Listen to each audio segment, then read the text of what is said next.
I'm Ethan Liu with 10 minutes of news from here in Taiwan and around the world.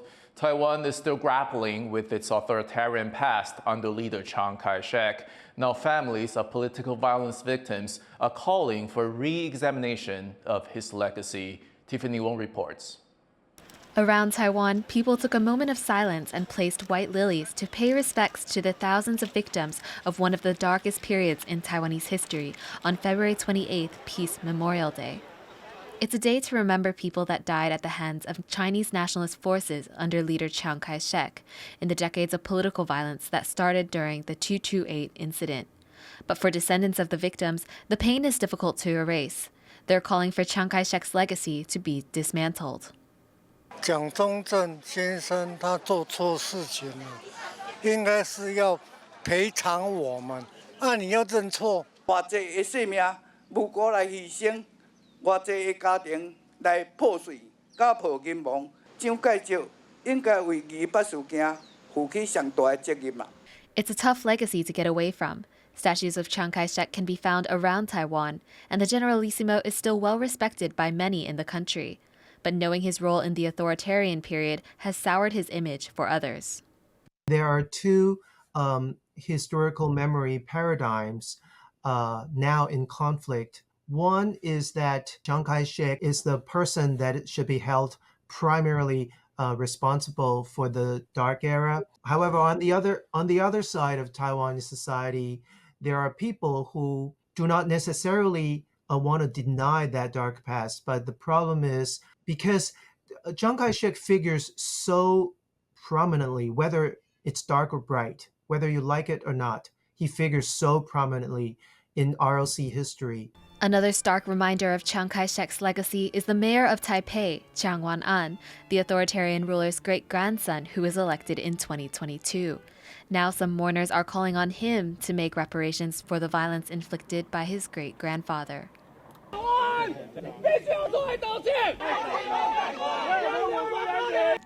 At a closed memorial event in Taipei, protesters disrupted Chiang Wan-an's speech for the second year in a row.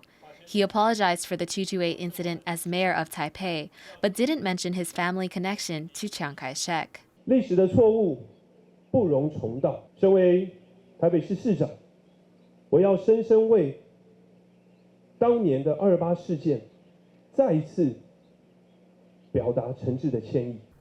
But Jiang Wan-an's family was also part of ending Taiwan's authoritarian regime. His grandfather, Jiang Jingguo, ended martial law in 1987, and some say he's been able to use this to his political advantage. Interestingly enough, though his rise to power and entrance into politics is predicated on his family background, he usually emphasizes his links to Chiang Ching-kuo because of the perception of Chiang Ching-kuo as the father of Taiwan's democracy, and he downplays the connection to Chiang Kai-shek in that sense. But he may not be able to escape Chiang Kai-shek's shadow, which looms large even 50 years after his death, meaning it may be difficult for these victims to ever find reprieve. Patrick Chen and Tiffany Wong for TaiwanPlus. A new law in Taiwan could make previously secret documents available to the public. The newly amended Political Archives Act became effective on Wednesday, the 77th anniversary of the 228 incident. It sets an extendable 40-year deadline for the declassification of national security documents. The change is being hailed as a milestone in Taiwan's efforts towards transitional justice. It will allow the families of people victimized during the country's authoritarian period to confirm the fate of their loved ones.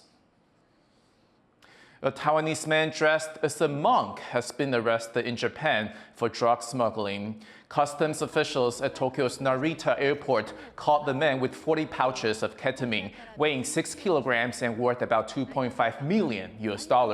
He was traveling from Cambodia with the drugs strapped to his body under a monk's robe. Health authorities have recorded a rare measles cluster infection at a northern Taiwan hospital. A medical worker contracted the disease from Taiwan's first domestic measles patient this year. Around 600 people have been identified as close contacts of the two patients. Taiwan has reported 3 measles cases so far this year, the 2 local cases from the hospital cluster and an imported case involving a foreign national who entered Taiwan from Malaysia. Taiwan is planning to set a new milestone in its space program by sending its first probe to the moon later this year. Eric Gao has details. This little device could soon be on the surface of the moon. It's the Deep Space Radiation Probe, built by Taiwan's National Central University and a Japanese company. If all goes to plan, it'll be on a Japanese rocket heading for the moon before the end of the year.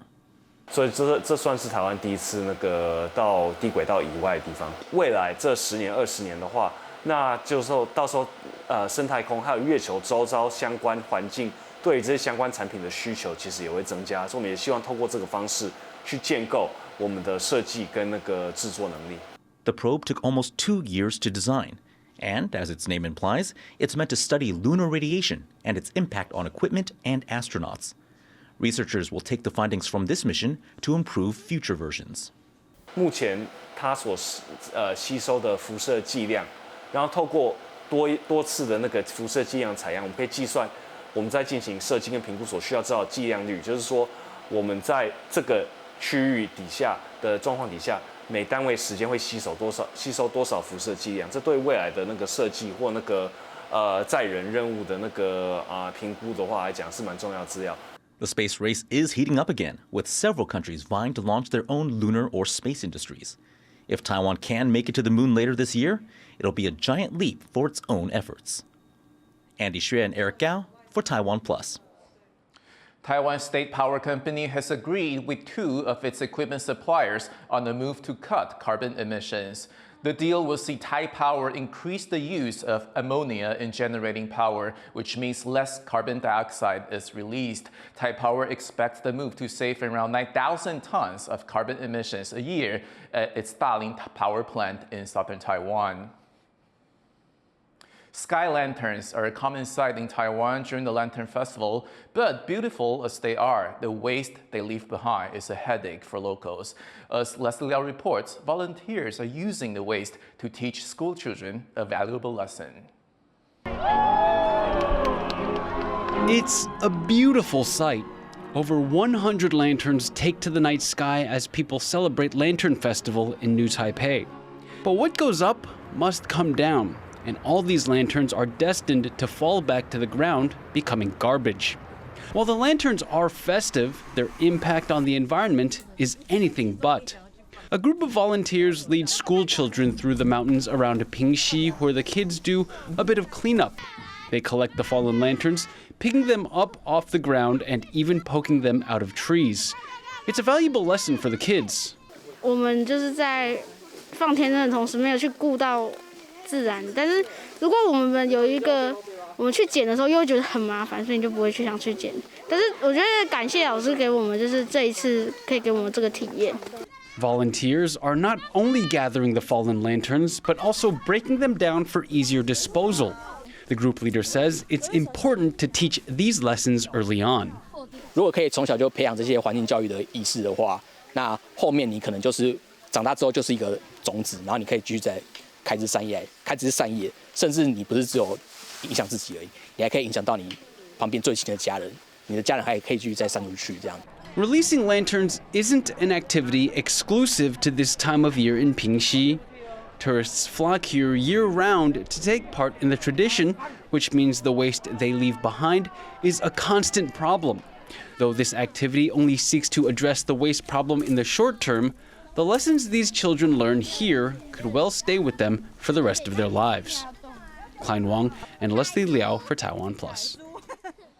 Thank you for watching What's Up Taiwan. You can visit the TaiwanPlus website and follow our social media for more stories from Taiwan and around the world. Finally, check out this cafe in Iraq, giving a home to adopted cats. I'm Ethan. Take care, and I'll see you next time.